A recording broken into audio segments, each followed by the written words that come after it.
of that he wrote about. That's scary. Like, that's this ancient demon that was awoken. Like, that gets me. So yeah, I'm with you on that. And then also of hers, what's your favorite wisecrack?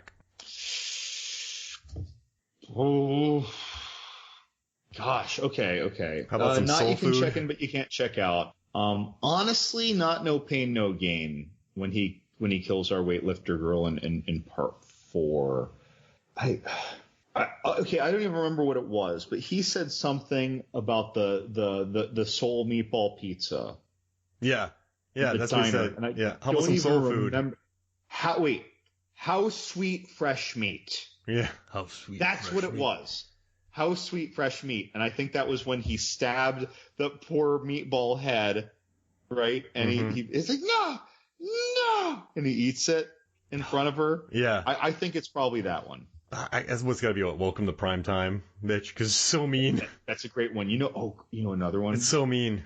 Wanna suck face. Yeah, and he just destroys her. The girl who would never kiss anybody.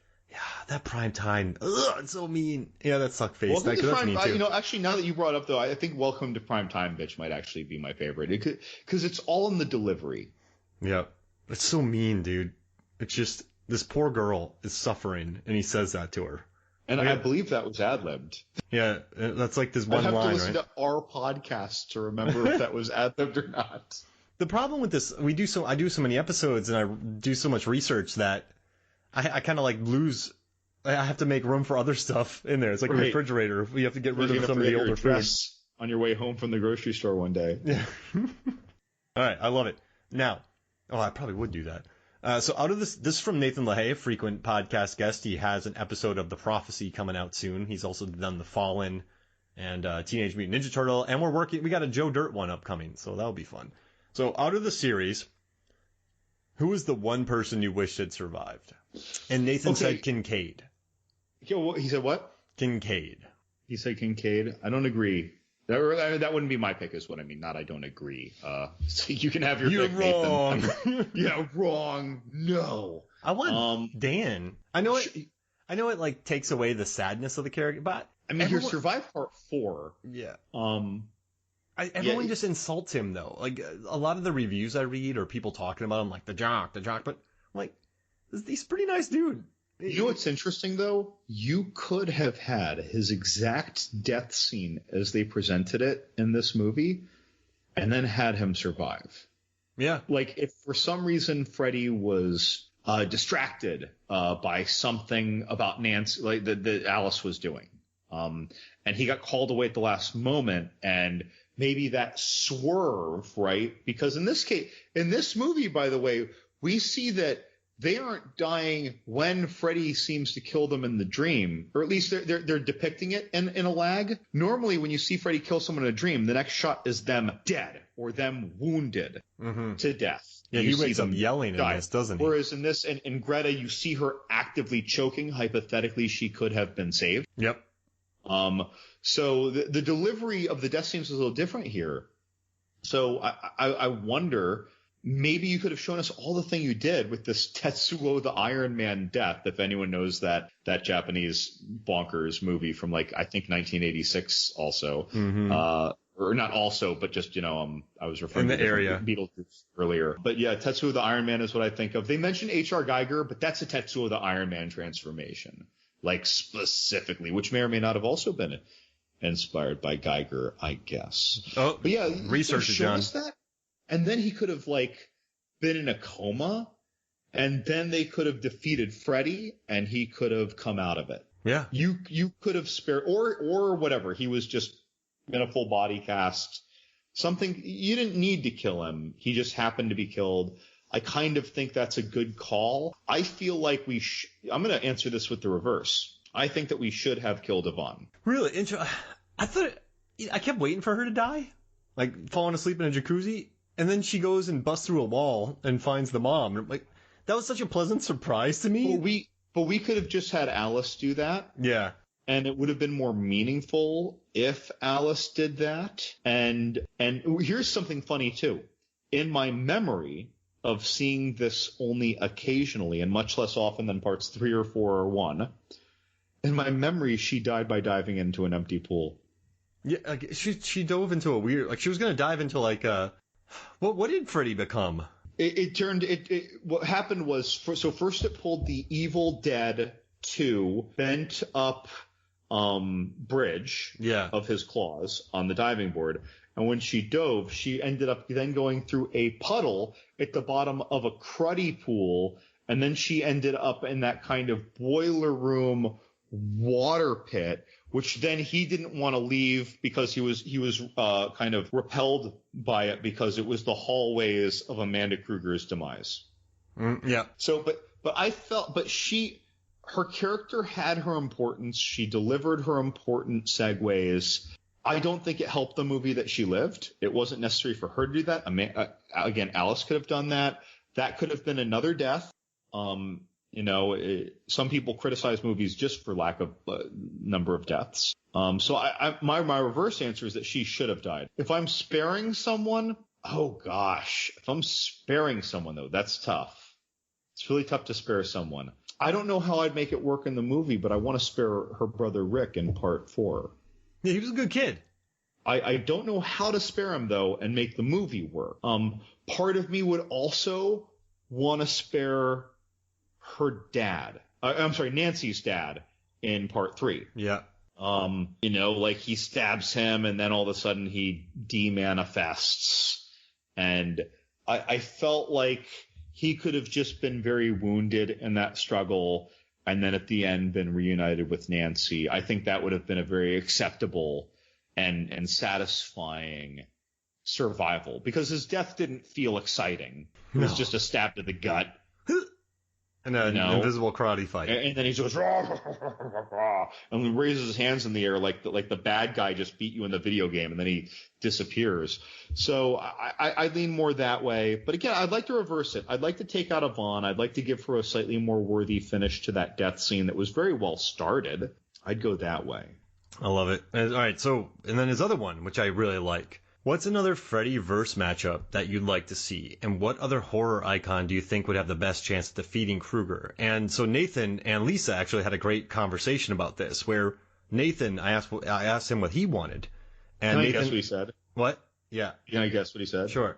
Did he go with the over and over again requested online for a decade Ash versus Freddy versus Jason? No, he went with Pinhead. Ooh, okay. And so he put, I think Kreuger would get his ass handed to him. And then Lisa asked Nathan, yes, Kincaid, and she wrote, that would be an interesting matchup with or without Cenobites.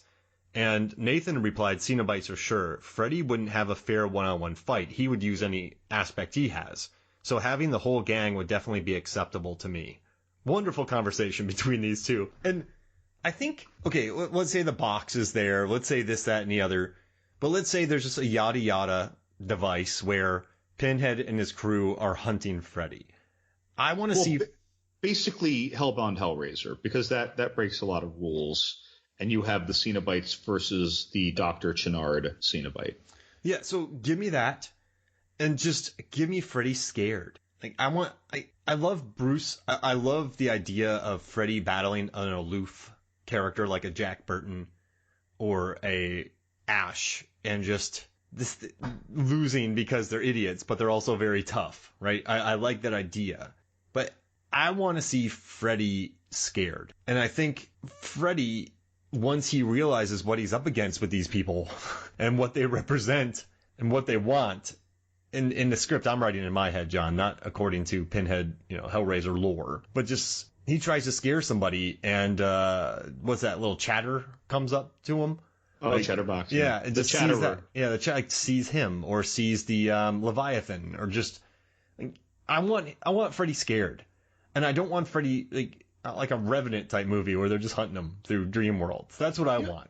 It's interesting that was brought up because I can almost see Freddy as being someone like a Frank in the first Hellraiser movie. Oh yeah, and not because he's literally skinless, but what if he was someone who just found a slightly different connection to our plane of existence outside of hell, right?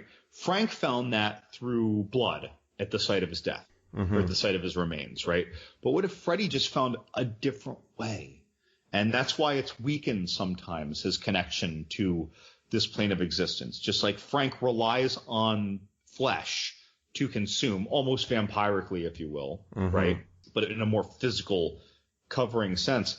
But this Freddy, what if Freddy is, again, another damn soul, well, which makes sense he is, found a way to reconnect to the real world, was using it to exact his vengeance and or, especially in this movie, find a way to exist once again through Alice's child. And then the Cenobites learn that someone is escaping their eternity, painful ecstasy in which they revel so much. And so maybe it makes sense that they'd come for him. And it would probably make sense that he'd be damn terrified of them, because they are like the high priests and or the Judge Dredds of this plane, of this dimension. The hunters from Butch Cassidy and the Sundance Kid. Who are these guys? They just keep coming. I think you could actually write this where it makes sense in a Clive Barker narrative. And all these shenanigans Freddy are doing, they all fall into it. Again, he just found a different conduit. His conduit was dreams, not physical blood, not the manipulation of mortals to bring you sacrifices of blood, but instead the manipulation of mortals through their dreams and weaknesses to give you power that way, right? Or their souls or what have you. I think that's really cool. And you can bend that a lot of ways. I mean, you can just go with a versus thing if you want it to be, or you can tie it right into, in my opinion, directly into the mythology, at least of the second Hellraiser movie, which opens it up so much. Well, how do you think? That's pretty neat. I love it. Yeah, Nathan crushed it. And we have one more from him, but I just want to ask a question. How do you think the red lipstick demon, what would Freddy's reaction to the red lipstick demon be in the further? So, okay, I'm going to say something, and this has nothing to do with liking one more than the other, first off. I'm not picking favorites. But I feel that the red lipstick demon is a much weaker entity. I feel that the lipstick demon is predating a child who doesn't know better, who doesn't have defenses up. I feel like it doesn't have a lot of tricks in its bag. It can possess, perhaps. It can take a soul. But I feel like for what we see in the movie, it might be horrendously menacing to the family it's tormenting. But I feel like this is either a lower tier or a less practiced, less experienced demon or insidious spirit than a Freddy. I feel like Freddy's better practiced. But you see, if I use Freddy from the first movie, I put them on very equal ground. But Freddy's skill set really has evolved by this movie. And we only ever see the lipstick demon other than, I think, a flash in part 2 or 3. And one. And then he goes into his lair in the first one where he's caved himself out his own area that even the other further things don't go to. Right. But so again, it's not picking a favorite. I just feel with the skill set we observe in the movie, I feel like Freddy, well, by now anyway, has a deeper skill set. He is better at manipulating his further now. Yeah. No, yeah. I get it.